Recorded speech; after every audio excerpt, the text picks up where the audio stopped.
Commander Vexthara stood on the bridge of the exploration ship Stellar Dawn and watched the blue planet grow larger on the main screen. His forearms moved across the control panels with practiced ease while his large yellow eyes studied the data flowing across multiple displays. The third planet of this star system looked promising. Water covered most of its surface, and the atmospheric readings showed it could support life. "Sir, we are detecting radio signals from the planet," reported Science Officer Klymeth from his station. His scaled green skin reflected the bridge lights as he worked. The signals are very basic. They appeared to be using primitive electromagnetic waves for communication. Vexthara's mouth parts clicked together in what his species considered a smile, another young civilization to study and guide. The Zephyrian Empire had made contact with 47 primitive worlds over the past 3 centuries.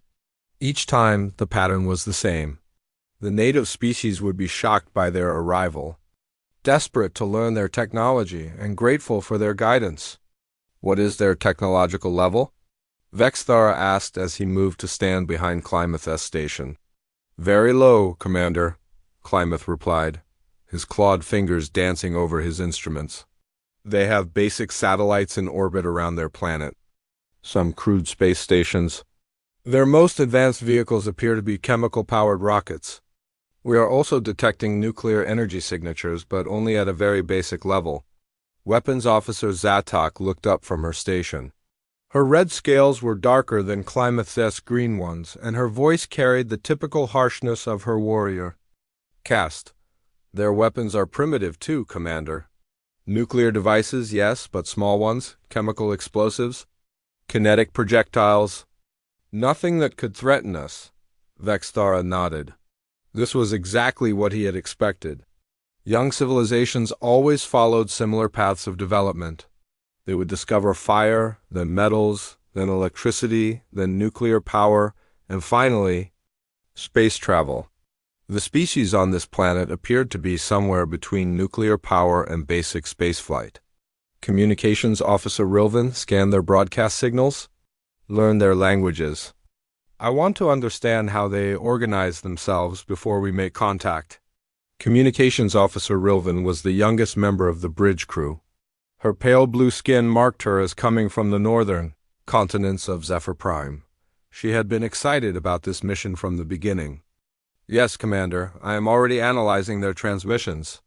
The bridge fell quiet except for the soft humming of the ship's engines and the gentle beeping of various instruments.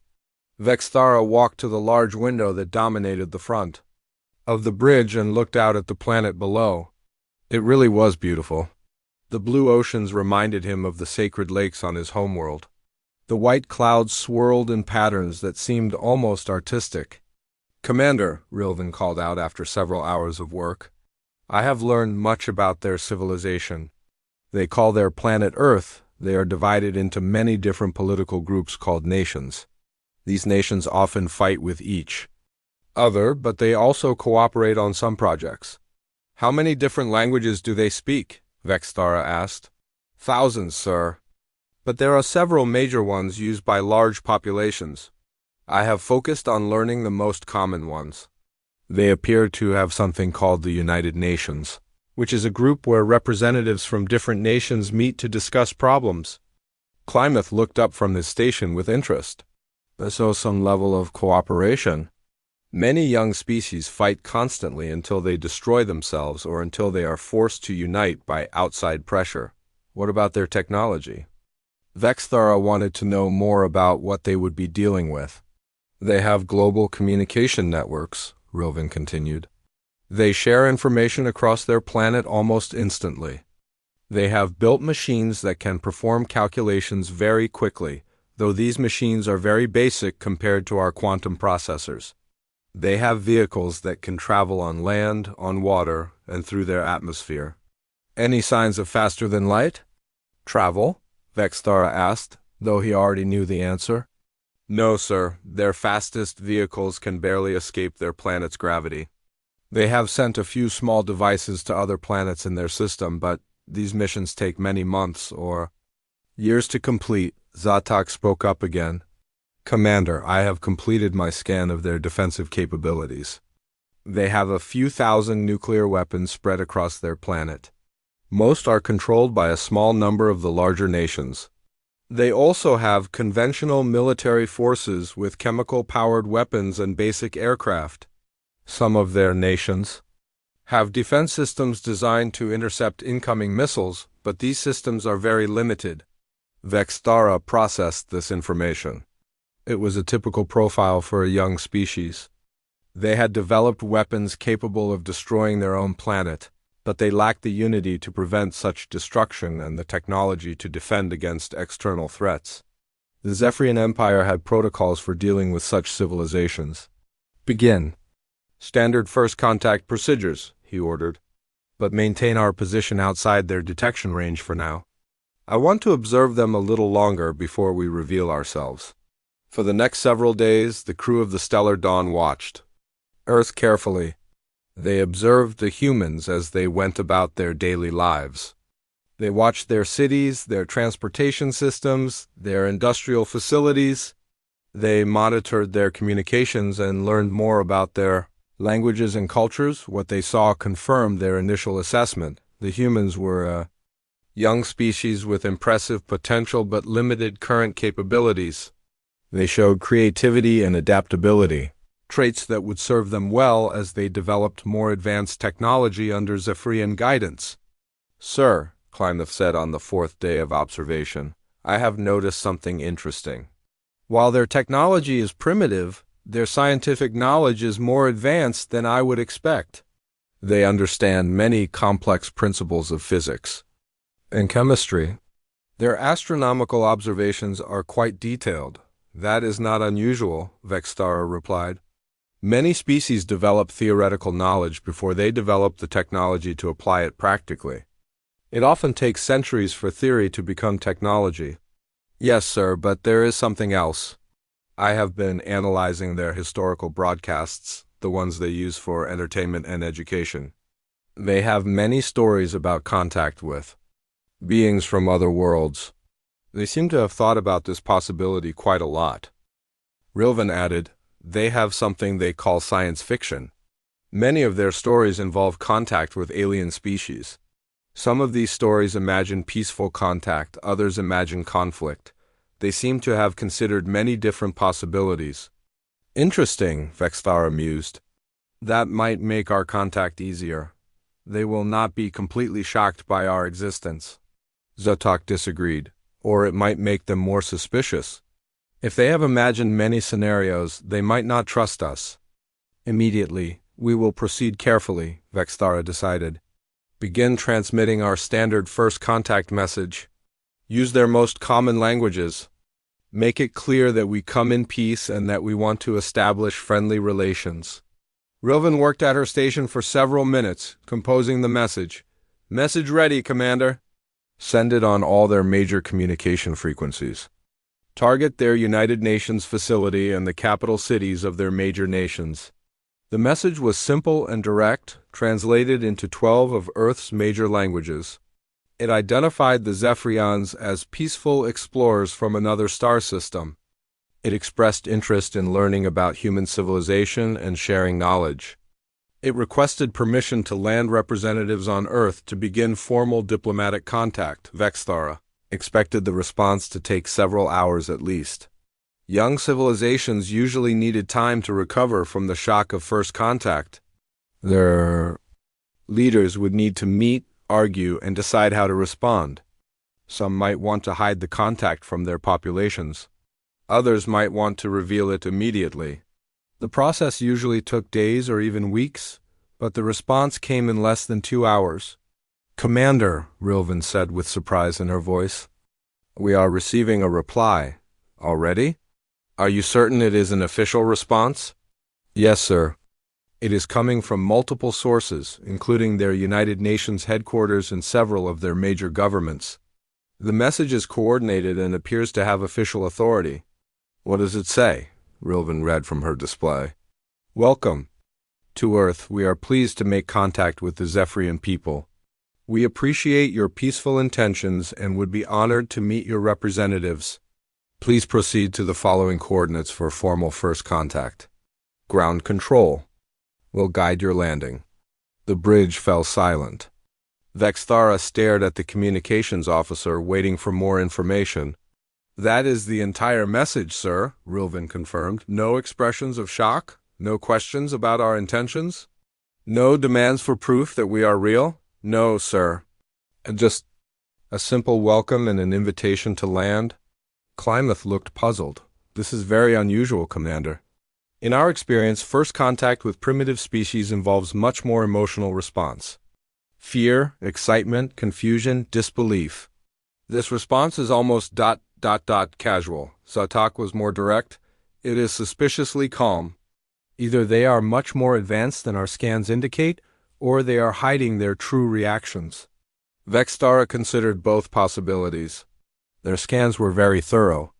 It was extremely unlikely that the humans possessed advanced technology that could hide from Zephyrian sensors. More likely, their leaders were simply better at controlling their emotions than most young species. Plot a course for the coordinates. They provided, he ordered. But maintain full defensive readiness. If this is some kind of trap, I want to be prepared. Sir, the navigation officer reported, the coordinates are located in a desert region of the continent they call North America. It appears to be far from any major population centers. Good, that shows wisdom. They want to keep our first meeting private until they understand our intentions better. As the stellar dawn moved toward Earth, Vexthara felt the familiar excitement that came with first contact. Soon they would meet this young species face to face. They would learn about human culture, human hopes, human fears, and the humans would learn about the greater galaxy that surrounded their small world. He had no way of knowing that everything he believed about this contact was wrong. He had no way of knowing that the humans had been waiting for them long before they arrived. And he had no way of knowing that this meeting would change everything he thought he knew about the galaxy and Earth's place in it. The blue planet grew larger on the screen as they approached, looking peaceful and innocent in the light of its yellow star. The landing shuttle descended through Earth's atmosphere with Vexthara and 5 of his most trusted officers aboard. Below them, the desert stretched out in all directions, broken only by small mountains and the occasional road. The coordinates the humans had provided led to what appeared to be a hastily built facility in the middle of nowhere. As they got closer, Vexthara could see the landing area more clearly. It was a large, flat concrete pad surrounded by several simple buildings. The structures looked new, as if they had been constructed quickly just for this meeting.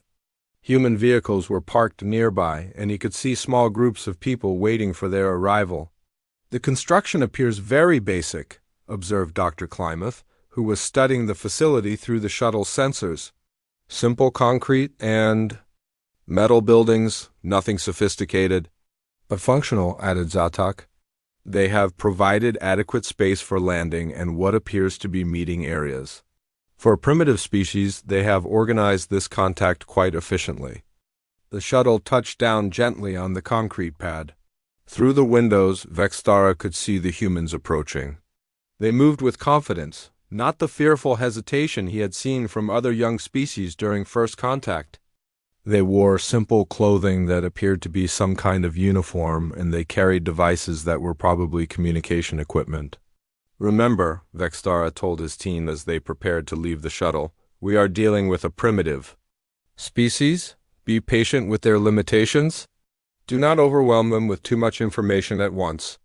Our goal is to establish trust and begin the process of gradual technological advancement.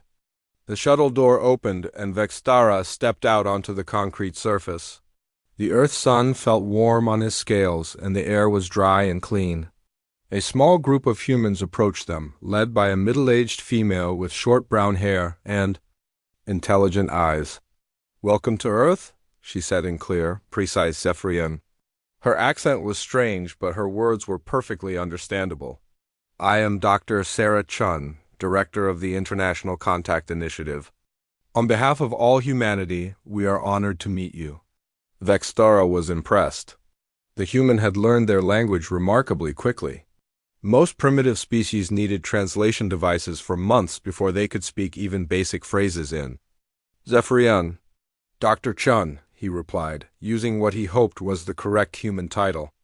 I am Commander Vextara of the Zephyrian Exploration Fleet. We are pleased to meet you as well. You learned our language very quickly, Dr. Chun smiled. We have been working very hard since we received your message. We assigned our best linguists to study your transmissions. Please, come inside. We have prepared a place where we can talk comfortably. She led them toward the largest building. As they walked, Vexthara noticed that the other humans did not seem afraid or overwhelmed. They watched the Zephyrians with obvious curiosity, but there was no panic, no running away. No signs of the shock that usually accompanied first contact. The inside of the building was simple but clean. The furniture was basic metal and plastic, clearly mass-produced. The lighting was electrical, using what appeared to be primitive bulbs. Computer monitors showed simple displays with basic graphics. Everything confirmed that the humans were indeed a young, technologically limited species. Please sit wherever you are comfortable, Dr. Chun said, gesturing to chairs that had obviously been specially made to accommodate Zephyrian anatomy. We took the liberty of studying your physiology from your shuttle transmissions and prepared seating for you. This was another impressive detail. Most primitive species were so overwhelmed by first contact that they forgot about basic hospitality. The humans had not only remained calm enough to think about comfort, but they had analyzed Zephyrian anatomy and built appropriate furniture in just a few days. Dr. Chun introduced the other humans present. There was Dr. James Wilson, described as a physicist. General Patricia Martinez, identified as a military representative. Professor Michael Jung, introduced as a historian and cultural expert. Ambassador Lisa Thompson, representing Earth's governments. Each of them greeted the Zephyrians politely and professionally. We have many questions, Dr. Chun began once everyone was seated. But first, we want to express our gratitude that you chose to contact us peacefully. We understand that more advanced civilizations do not always approach younger ones with such consideration. Vexthara found this comment interesting. It suggested that the humans had thought seriously about the possibilities of contact with alien species. Their science fiction stories had apparently prepared them well for this moment. The Zephyrian Empire believes in peaceful contact and mutual benefit, he replied. We have encountered many young civilizations like yours. We prefer to share knowledge and help species develop their potential rather than impose our will upon them. That is very reassuring, said Ambassador Thompson. We were hoping that would be your approach. We have prepared a tour of our facility, so you can see some of our current capabilities. We thought you might be interested in understanding our technological level. Over the next several hours, Dr. Chun and her colleagues showed the Zephyrians around the facility. They visited laboratories where human scientists demonstrated their equipment. The computers were indeed primitive, using simple processors and basic programming languages. The scientific instruments were functional but crude compared to Zephyrian. Technology. In one laboratory, Dr. Wilson showed them human weapons technology. Chemical explosives, kinetic projectiles, and a small nuclear device that had been disarmed for display purposes. We know these are very basic compared to what you probably have, he said with what appeared to be embarrassment. But they represent the best of our current military technology.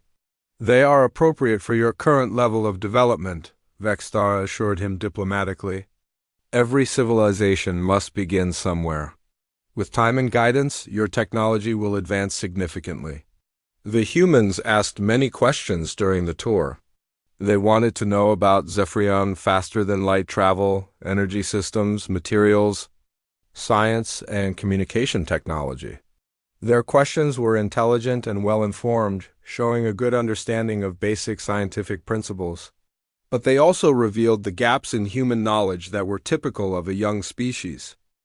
Our fusion power systems are still experimental, Dr. Chun explained as they visited the facility's power plant.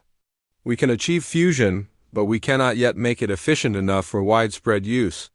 We are very interested in learning about your energy systems.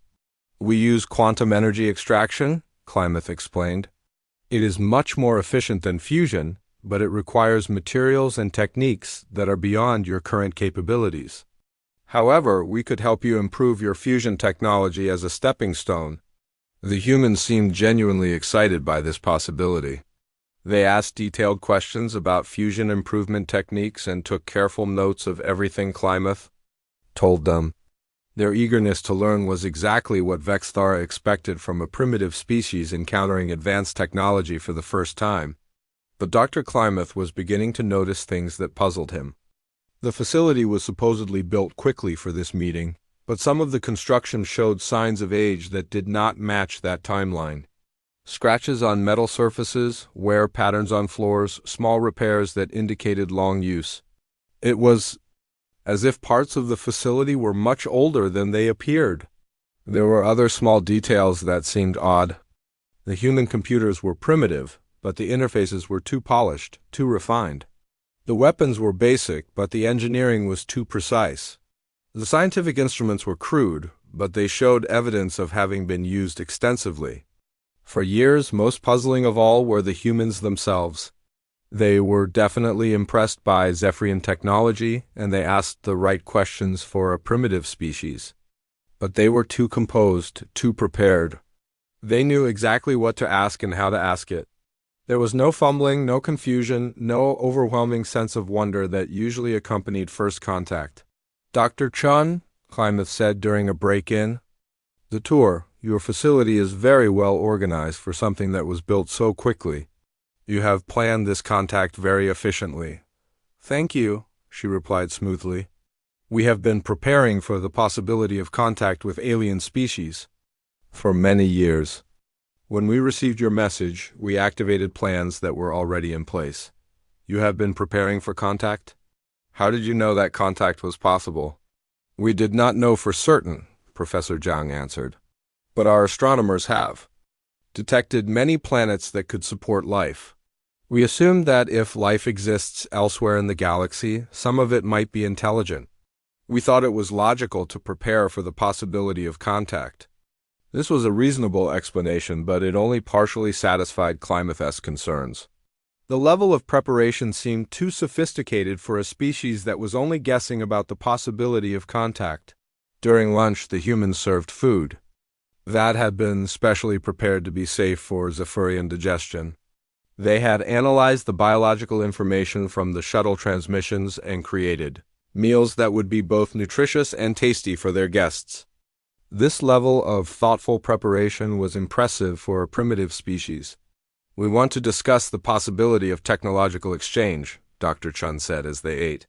"We understand that you probably cannot share your most advanced technology with us immediately, but we hope that you might be willing to help us improve our current capabilities gradually."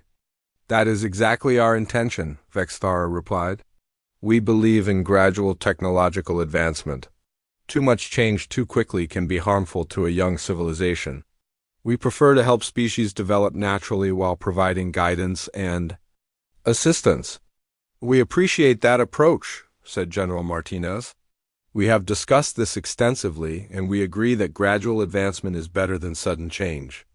We are prepared to work within whatever timeline you think is appropriate." The afternoon was spent discussing specific areas where the Zephyrians might be able to help: medical technology, energy systems, materials science, and communication. Improvements were identified as priorities. The humans also expressed interest in learning about other species that the Zephyrians had contacted. "We are curious about how other young civilizations have developed with your guidance, Ambassador," Thompson said. "We would like to learn from their experiences." "Each species is different," Vexthara explained. "But we have detailed records of many successful advancement programs. We would be happy to share appropriate examples with you." As the day continued, Klamath's concerns grew stronger. He had been discreetly scanning the facility with his portable instruments, and the readings were confusing. Energy signatures that did not match the primitive technology on display. Structural materials that seemed more advanced than they appeared. Underground spaces that his scans could not penetrate completely. When he mentioned his concerns privately to Zatok, the weapons officer nodded grimly. I have noticed things too, she said quietly. The humans are too calm, too prepared. They act like they have done this before. What do you mean? They know exactly how to interact with us.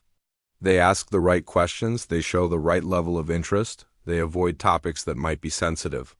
It is like they have studied how to conduct first contact with an advanced species. Klamath considered this. Perhaps they have simply thought about it very carefully. Humans seem to be good at planning and preparation. Perhaps. But there is something else. I have been analyzing their security arrangements. They are too sophisticated for a primitive species. The guards are positioned too well. The communication systems are too efficient. The coordination is too smooth. You think they are hiding something? I think they are more advanced than they want us to believe. As the day ended, Dr. Chun invited the Zephyrians to stay at the facility overnight. We have prepared quarters for you, she said. Tomorrow we can continue our discussions, and perhaps begin planning specific cooperation projects. That is very kind, Vexthara replied. We accept your hospitality. But as night fell over the desert facility, Klamath continued his discreet scans.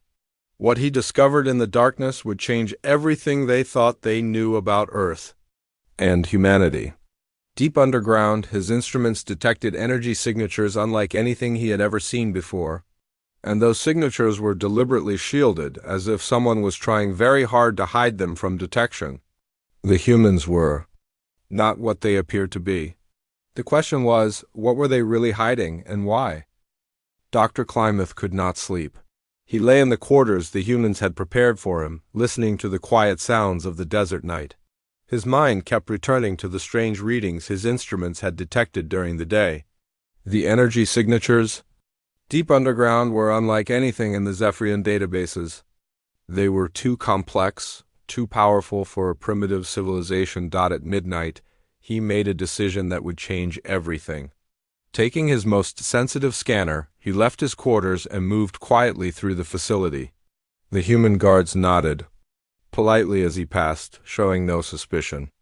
They seemed to assume he was simply exploring out of curiosity. He made his way to a maintenance area he had noticed during the tour.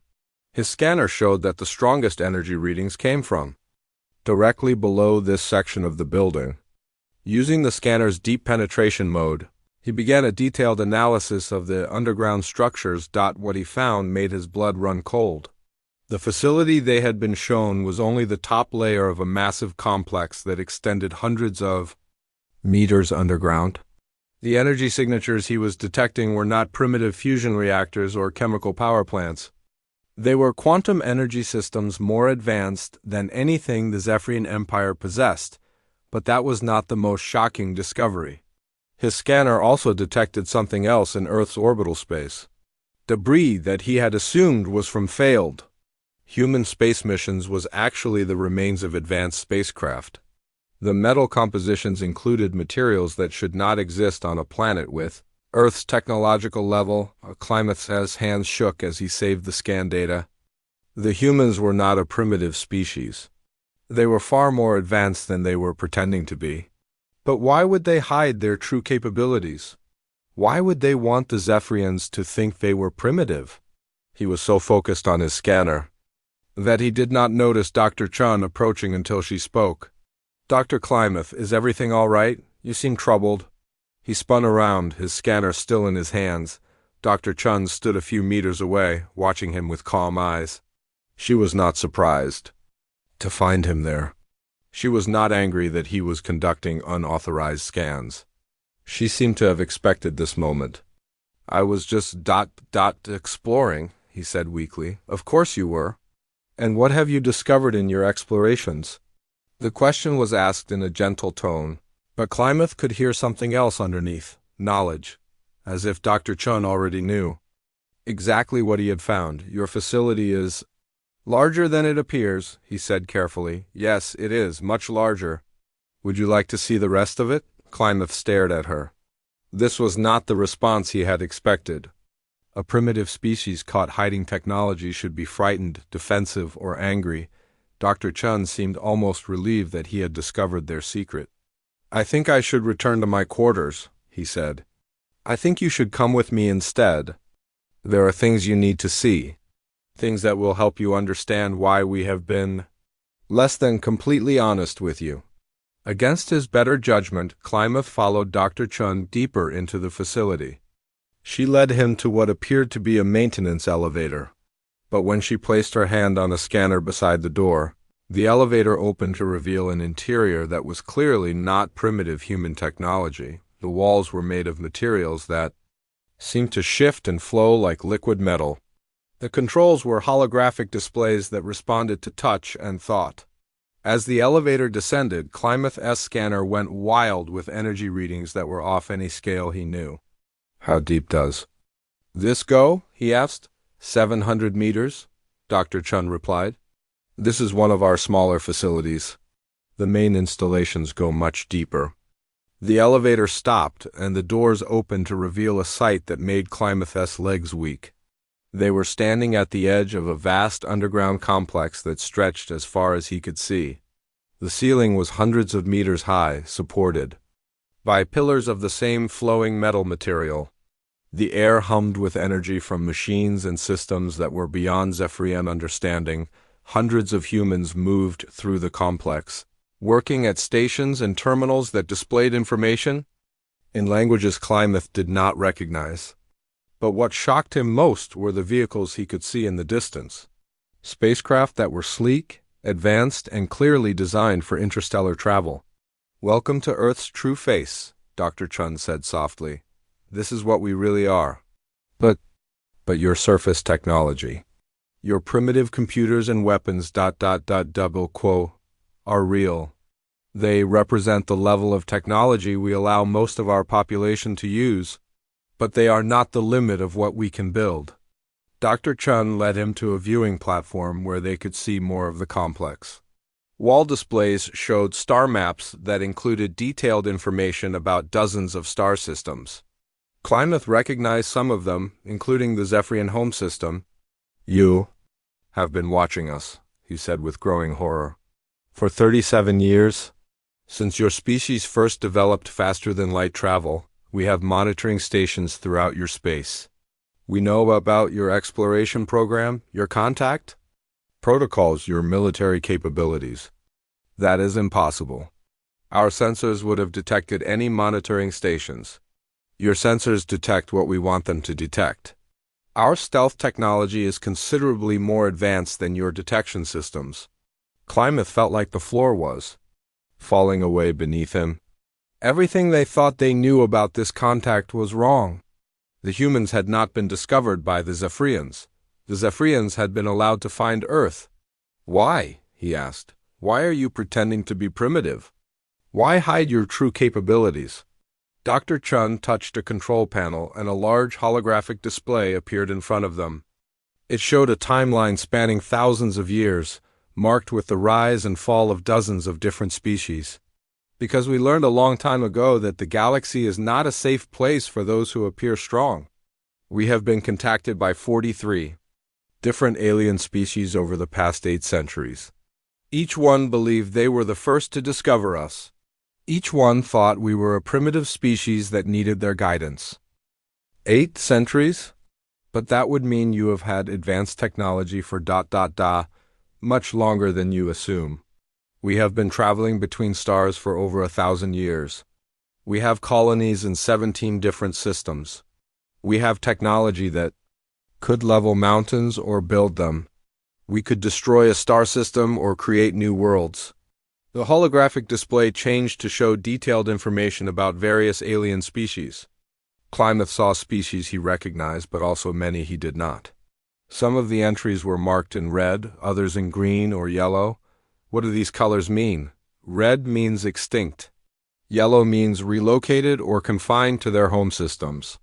Green means they passed our tests and were allowed to continue developing freely. Tests? What tests? The same test you are taking right now. When a species contacts us, we evaluate their intentions, their ethics, their treatment of other civilizations. Those who prove to be peaceful and wise are guided away from Earth with their memories adjusted. They never know we are more than we appear. Those who prove to be aggressive or dangerous are destroyed, Klamath finished with a whisper. Are stopped before they can harm others, yes. The full scope of what Dr. Chun was telling him hit Klamath like a physical blow. Earth was not a newly discovered primitive world. It was the secret center of a galactic intelligence network that had been operating for centuries. Humanity was not a young species learning about the galaxy. They were ancient players who had been shaping galactic development from the shadows. The Zephyrian Empire. What is our evaluation so far? Still in progress. Your contact protocols are peaceful, which is encouraging. Your treatment of previous primitive contacts has been generally benevolent, though not perfect. Your species shows capacity for wisdom and growth. Dr. Chun led him to another section of the complex where they could see human technicians working on spacecraft that were clearly more advanced than anything in the Zephyrian fleet. The ships were sleek and seemed to bend light around them. Energy readings from their engines were beyond measurement. How many of these ships do you have? Enough. Our fleet is positioned throughout the galaxy. We monitor every spacefaring species. We intervene when necessary to prevent wars, genocides, or technological disasters that could threaten multiple worlds. You are the secret rulers of the galaxy. No. We are its guardians. We do not rule. We do not control. We guide and protect. There's a difference. Klamath's scanner beeped, drawing his attention to readings that showed massive energy buildups throughout the complex. What is happening? Your ship in orbit has been trying to contact you. Commander Vexthara is becoming concerned about your absence. We are preparing to bring your entire crew down here for a complete briefing. You are going to reveal the truth to all of them. The test is moving to its final phase. Commander Vexthara will need to make a choice that will determine the fate of your entire species. He should make that choice with complete information. As if summoned by their conversation, elevator doors opened and Commander Vexthara stepped out, followed by the rest of the Zephyrian crew. Their faces showed the same shock and confusion that Klamath had felt when he first saw the underground complex. Klamath, what is this place? Vexthara demanded. Commander, we have been deceived. The humans are not primitive. They are more advanced than we are, much more advanced. Dr. Chun stepped forward. Commander Vexthara, welcome to Earth's true command center. I apologize for the deception, but it was necessary. We needed to evaluate your species before revealing our actual capabilities. Vexthara looked around the vast complex, his forearms hanging limply at his sides. How long have you been watching us? Since before your species achieved interstellar flight. We have detailed records of your civilization's development, your exploration programs, your contact with other species. We know about every world you have contacted, every agreement you have made, every conflict you have resolved or failed to resolve. This is impossible. We would have detected you. You detected what we wanted you to detect. Our technology is several centuries ahead of yours, Commander. We could destroy your fleet without it ever knowing we were there. We could eliminate your homeworld and make it look like a natural disaster. We could erase your species from the galaxy and no one would ever know you had existed. The threat was delivered in Dr. Chun's calm, professional voice, but the words hit the Zephyrian crew like a physical attack.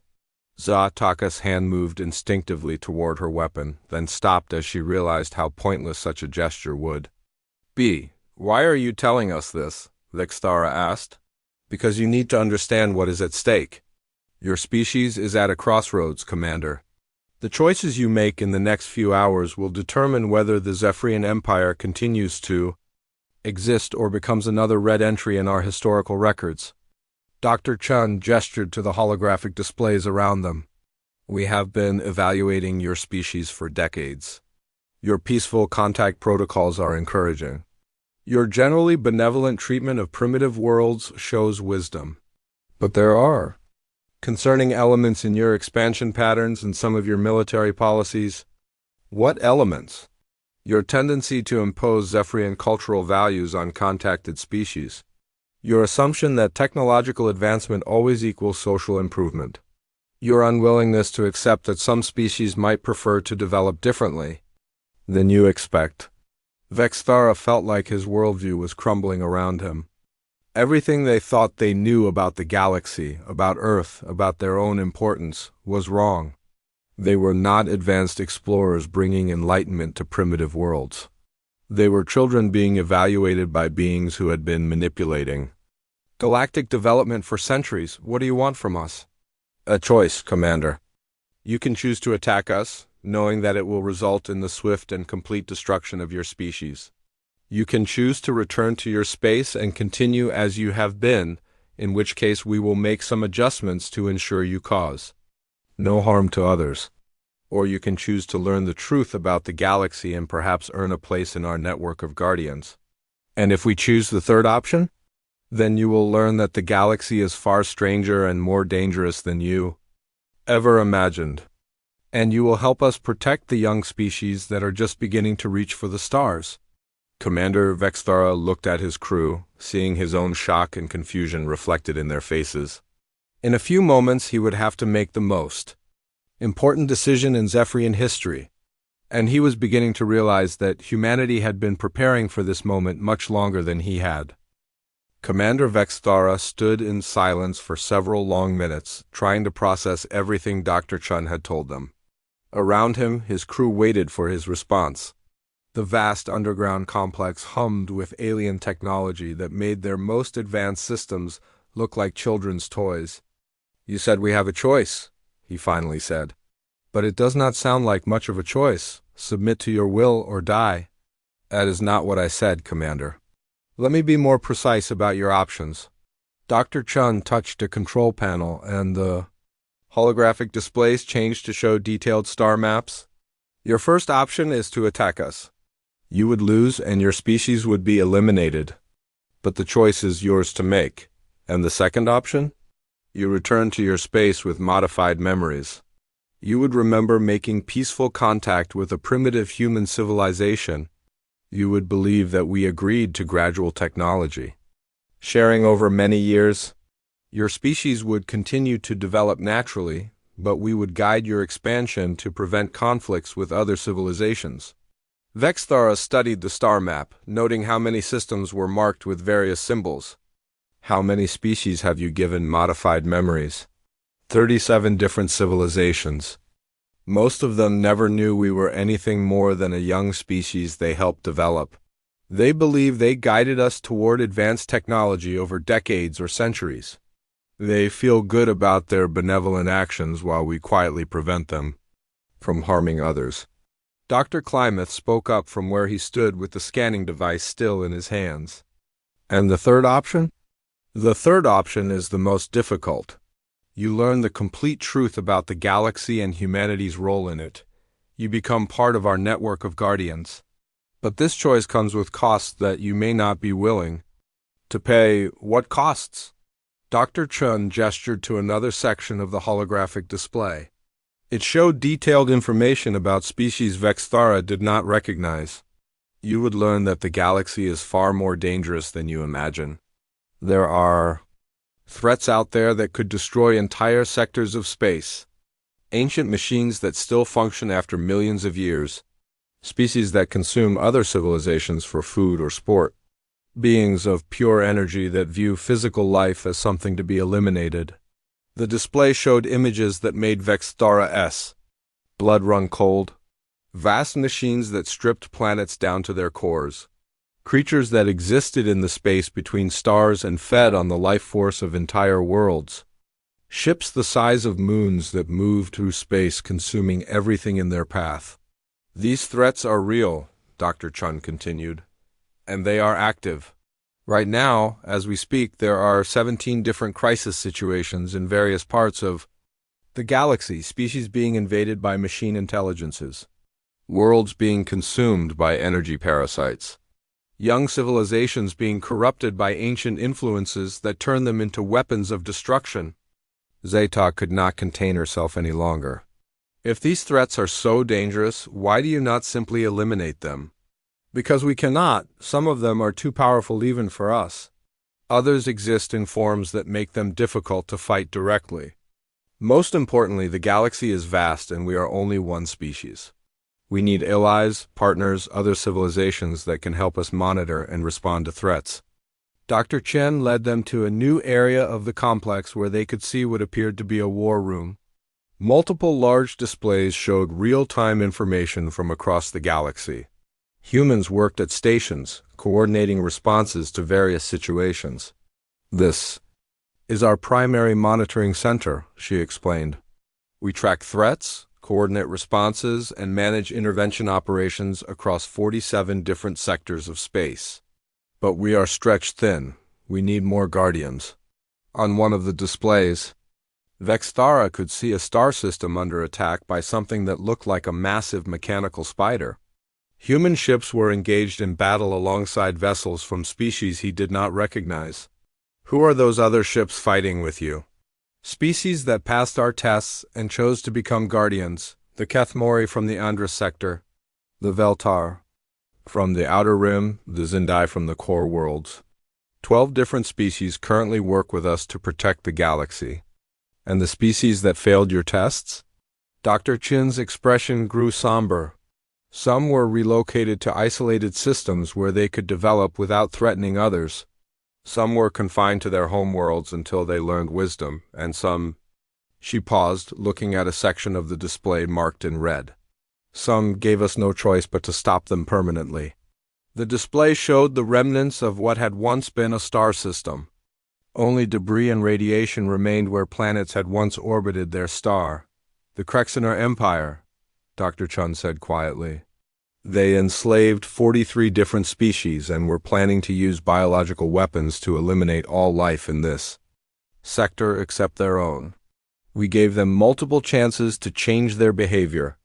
They responded by accelerating their genocide programs. You destroyed an entire star system? We evacuated the enslaved populations first.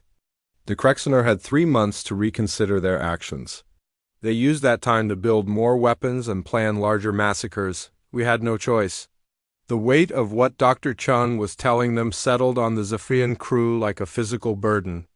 The galaxy was not the place of peaceful exploration and gradual development they had imagined. It was a battlefield where ancient horrors still moved through the darkness, where civilizations rose and fell based on choices they made when they first reached for the stars. Why are you telling us all of this? Vexthara asked. Why not simply give us modified memories and send us away? Because we need help, Commander. The threats are growing stronger and more numerous. Ancient systems are awakening after millions of years of sleep. Young species are developing dangerous technologies. Faster than ever before, we cannot handle everything alone. Dr. Chun brought up another display that showed the Zephyrian home system in detail. Vexthara was shocked to see how much the humans knew about his people. They had information about Zephyrian military installations, population centers, industrial facilities, even individual government officials. Your species shows potential to become guardians, she continued. Your contact protocols are generally peaceful. Your military is competent but not aggressive. Your scientists are intelligent and adaptable. Most importantly, you have shown the ability to cooperate with other species. But there are problems with our evaluation? Yes, your tendency to impose your cultural values on other species is concerning. Your assumption that all civilizations should develop along the same path as yours shows a lack of understanding about diversity, and some of your military leaders have shown disturbing attitudes about the use of force. Zatok stepped forward. What attitudes? General Morthic S.'s recent proposal to use military force to accelerate development programs on primitive worlds. Admiral Kexver S.'s suggestion that resistant species should be conquered for their own good. These attitudes are similar to those we have seen in species that eventually became threats to galactic peace. Vexthara felt a chill run through him. He knew both officers Dr. Chun had mentioned. Their attitudes had concerned him as well, but he had not realized how dangerous they might appear to outside observers. If we choose to become guardians, what would happen to those officers? They would need to be re-educated or removed from positions of authority. We cannot work with species that include elements prone to aggressive expansion or forced development programs. The conversation was interrupted by an alarm that echoed through the complex. Human technicians began working more urgently at their stations, and new information appeared on the displays. "What is happening?" Klamath asked. Dr. Chen checked a portable device. "We have a situation developing in the Kepler sector. An ancient machine intelligence has awakened and is beginning to consume inhabited worlds. We need to respond immediately." On the main display, they could see images from the affected system. A massive mechanical entity was systematically stripping planets of all organic material, converting the matter into more machines that spread out to consume additional worlds. "How do you fight something like that?" Vexthara asked. "Very carefully and with overwhelming force. We have been preparing for this specific threat for 40 years. We have weapons designed specifically to disrupt machine intelligences and allies positioned throughout the sector." Dr. Chen began issuing orders to various teams. Ships began launching from hidden bays throughout the complex. Communication systems activated to coordinate with Guardian forces across the galaxy. Within minutes, a full-scale military operation was underway. "Commander Vexthara," Dr. Chen said as she continued coordinating the response, "I need your decision now. We cannot wait any longer. What happens if we choose to become Guardians? Your ship will be equipped with our most advanced technology. Your crew will be trained in Guardian protocols. You will be given responsibility for monitoring and protecting a section of space that includes several developing civilizations. And you will join the ongoing battle to keep the galaxy safe from threats that most species never know exist. And if we refuse, then you return to your ship with modified memories, and we handle the Zephyrian Empire through other means. Your species will continue to exist, but they will never know the truth about the galaxy or their potential role in protecting it."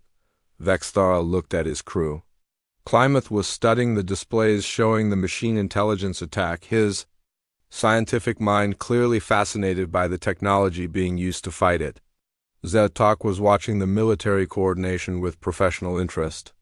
The others looked shocked but intrigued by what they were seeing. "If we become Guardians, what happens to our people? Our civilization? Most of them would never know the truth. Guardian species maintain their normal societies while a small group of trained individuals handle Guardian responsibilities. Your people would continue to live their lives, explore space, and develop their civilization. But they would be protected from threats they cannot imagine and guided away from choices that could destroy them." Another alarm sounded, and Dr. Chen checked her device again. "Commander, the situation in Kepler is escalating. I need to join the response team. Your decision?" Vexthara looked around the vast complex one more time. He thought about his species, his civilization, his responsibility as a commander. He thought about the threats Dr. Chen had shown them and the possibility that the Zephyrian Empire might someday face such dangers alone. But mostly, he thought about the choice between living in ignorance and accepting the burden of terrible knowledge. "Dr. Chen," he said finally, "I choose the truth. We will become Guardians." Dr. Chen nodded grimly. "Then prepare yourselves, Commander. You're about to learn that everything you thought you knew about the galaxy was just the beginning. And your first mission starts now?" The displays around them shifted to show the Zephyrian ship in orbit. But now they could see it was surrounded by human vessels that had been hidden from their sensors. The test was over, but the real challenge was just beginning. The moment Commander Vexthara spoke his decision, everything changed. Dr. Chen pressed a series of controls on her device, and the entire underground complex shifted into full operational mode. Walls that had appeared solid became transparent, revealing even more levels extending deeper into the Earth. Hundreds of additional humans appeared at stations that materialized from the floors and walls. "Welcome to the Guardian Network," Dr. Chen said as she led the Zephyrian crew to a central command platform. "You have just made the most important decision in your species' history. I hope you understand the weight of what you have chosen, Commander."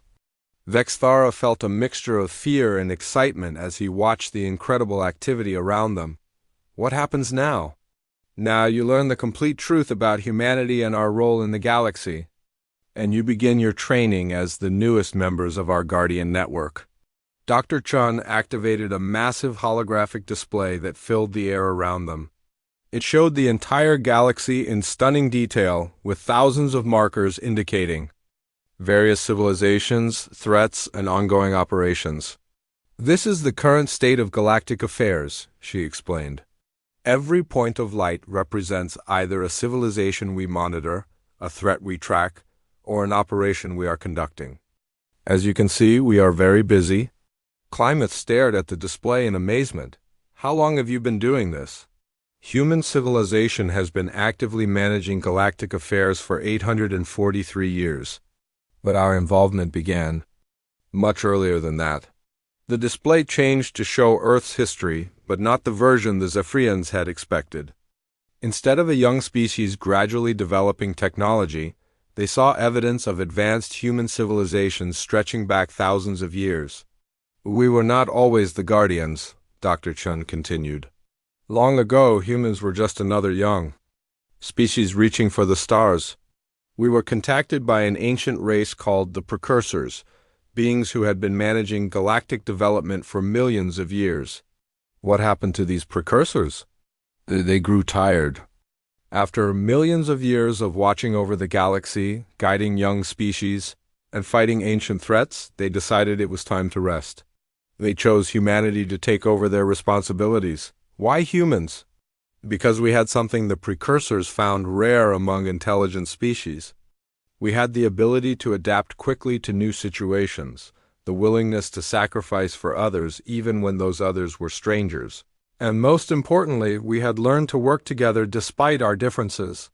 The holographic display showed images of early human space exploration, but these were not the primitive rockets the Zephyrians had expected. These were advanced vessels that moved between stars with ease. The precursors spent 2,000 years training humanity for our current role. They taught us their technology, their methods, their understanding of the galaxy's dangers. When they finally departed for whatever comes after this existence, they left us with the tools and knowledge we needed to continue their work. Zatok watched the display with growing understanding. That is why you pretend to be primitive. You do not want other species to know that humans have replaced the precursors. Exactly. The precursors ruled through mystery and fear. Species knew they existed but never understood them. We chose a different approach. We decided to work from the shadows, to guide without ruling, to protect without controlling. Dr. Chun led them to another section of the command center where they could see real-time feeds from across the galaxy. On one screen, human ships worked alongside alien vessels to evacuate a planet threatened by solar flares. On another, human diplomats mediated a dispute between two species on the verge of war. This is what we do every day, she said. We prevent wars, stop genocides, evacuate populations from natural disasters, and fight threats that most species cannot even comprehend. We do this work quietly, without recognition, because it needs to be done.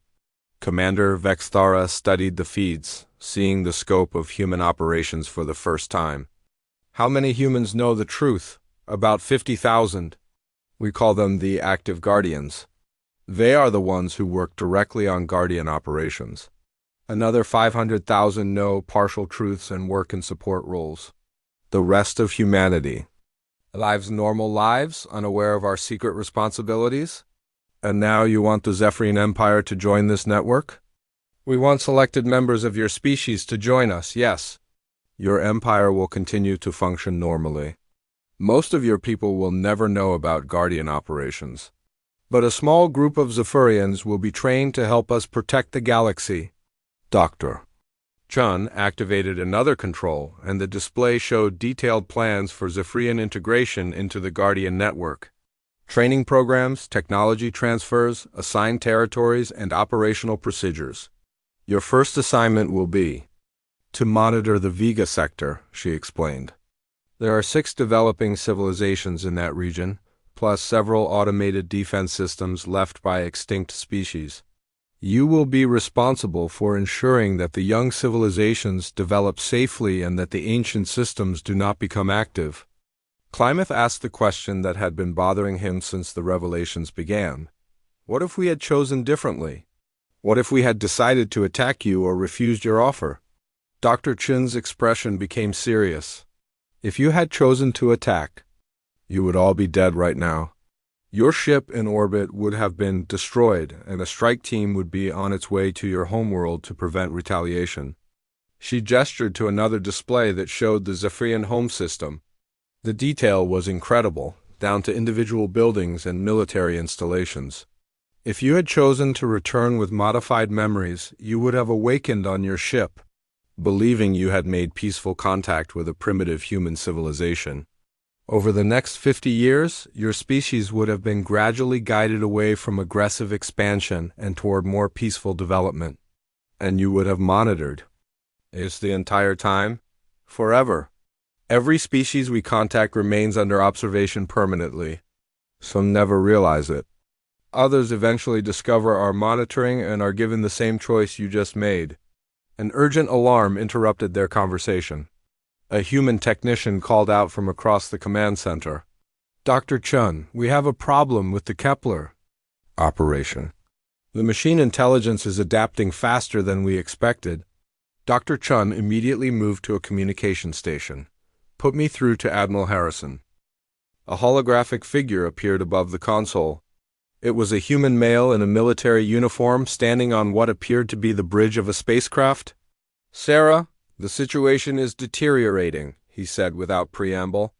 The machine intelligence has figured out how to counter our disruption fields. It's consuming planets faster than we can evacuate them. What do you need? More ships and a new strategy? The conventional Guardian protocols are not working against this threat. Dr. Chun looked at Commander Vextara and his crew. Commander, this is your first lesson in Guardian reality. Sometimes our standard procedures are not enough. Sometimes we have to improvise. She turned back to the holographic admiral. Admiral Harrison, I am sending you additional resources. And I have a new asset that might be able to help. What kind of asset? Zephyrian tactical expertise. They're military. Has experience with machine opponents from their conflicts in the outer territories. Vextara stepped forward. Dr. Chun, we have never fought anything like what you showed us. No, but you have fought automated defense systems and rogue artificial intelligences. Your tactics might be applicable to this situation. Admiral. Harrison looked skeptical. Sarah, this is not the time to test new allies. Admiral, the Zephyrians just passed our evaluation and chose to become Guardians. This is their first mission. Either we trust them or we do not. And there was a long pause before Admiral Harrison nodded. Very well. Have them report to the Battle Coordination Center. We will brief them on the situation. The connection ended, and Dr. Chun turned to the Zephyrian crew. Commander, you wanted to know what being a Guardian means. This is it. You will be transported to our command ship in the Kepler sector, where you will help plan and execute operations against a machine intelligence that has already consumed 4 inhabited worlds. Vextara felt a mixture of terror and excitement. We are not trained for this. None of us were trained for this when we started. Guardian work requires constant adaptation and learning. You will be given advanced equipment and tactical support, but ultimately you will need to rely on your skills and judgment. Dr. Chun led them to a transportation platform that hummed with energy. This will take you directly to our command ship. The journey will take 30 seconds. As they stepped onto the platform, Klamath asked one final question. Dr. Chun, what if we fail? Then millions of beings will die, and the machine intelligence will spread to other systems. Failure is not an option. The transportation beam activated, and the Zephyrian crew found themselves standing on the bridge of a human warship unlike anything they had ever imagined. The vessel was enormous, filled with technology that seemed to bend the laws of physics. Through the main view screen, they could see a massive battle raging around a dying star system. Admiral Harrison approached them immediately. Commander Vextara, welcome to Guardian Operations. I hope you are ready to fight for the survival of everything we protect. In the distance, the machine intelligence continued its relentless consumption of worlds, growing stronger with each planet it destroyed. The Zephyrians realized that their old life of peaceful exploration was over. They were now part of something much larger and more dangerous than they had ever imagined. But as Vextara watched human and alien ships working together to fight an ancient horror, he also realized something else. They were no longer alone in the galaxy. They were part of a network of species dedicated to protecting life and preventing the darkness from consuming everything. Admiral, he said, stepping forward, what do you need us to do? Help us save a galaxy, Commander. Help us be worthy of the trust the precursors placed in us. As the battle raged around them, Commander, Vextara understood that this was just the beginning. The galaxy was vast and full of wonders and terrors beyond imagination. But humanity had shown them that it was possible to face those terrors together, to protect the weak and guide the strong, to be something more than just another species reaching for the stars. The Zephyrian Empire would never be the same. But perhaps Vextara thought as he prepared for his first Guardian mission that was exactly what they needed to become.